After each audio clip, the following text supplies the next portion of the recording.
So let's move on to the second type of traversal, which is depth first search. So depth first search is different from breadth first search in that instead of going by each row, we go down all the way one at a time. So we can see here that we go all the way down here, and we go all the way down here, and down here. So instead of going at levels this way, we're going levels down this way now. All the way down, which is why it's called depth first, because we go to the deepest depth one at a time like this. So this animation kind of generally shows you the traversal or depth first search.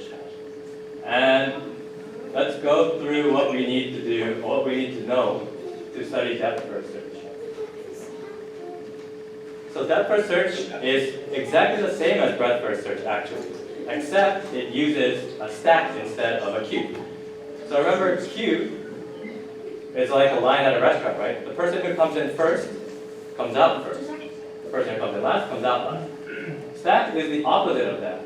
For stack, the first thing that comes in comes out last. So basically the last thing that comes in comes out first, which is why it's called last in, first out. And you can kind of compare this to like a tower of rings. When you put a ring on a tower, the first thing that you take off is the last thing that went on, right? That's exactly how a stack works. The last thing that gets come on first, which is like this, 31 comes on last. 31 comes off first when you remove it from the data structure. So when you're taking something out of the locker, the last thing that went inside the locker comes out first. So first we add the jack. The jack comes out. And remember, when it comes out of the data structure, we bring its children. So we bring its child, 3, and also 6. And they both go into the set. So if this was a queue, 3 would come out first because that went in first. But since it's a stack, the last thing that came in goes out first. So that's why 6 comes out first. So when 6 comes out, we bring its child, 7, into the stack. And again, 7 was the last thing that came in.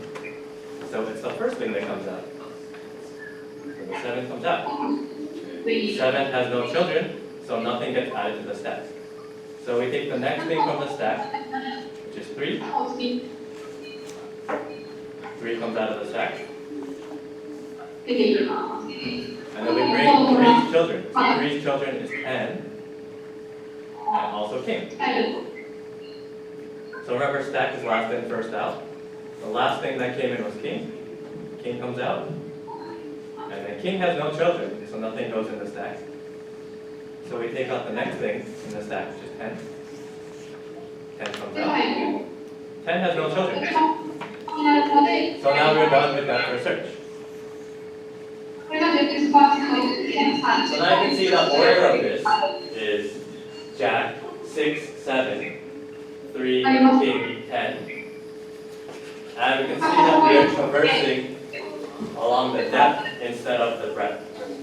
So you can see here that it was jack, 6, 7, 3, king, 10. So this is a good visual of how breadth first search compares with depth first search, right? Breadth first goes jack, 6, 3, 7, king, 10, because it's by levels, because it's breadth. Depth first search goes jack, 6, 7, 3, king, 10, because we're going down the depths instead of the breadth. So that's how breadth first search and depth first search compare to each other.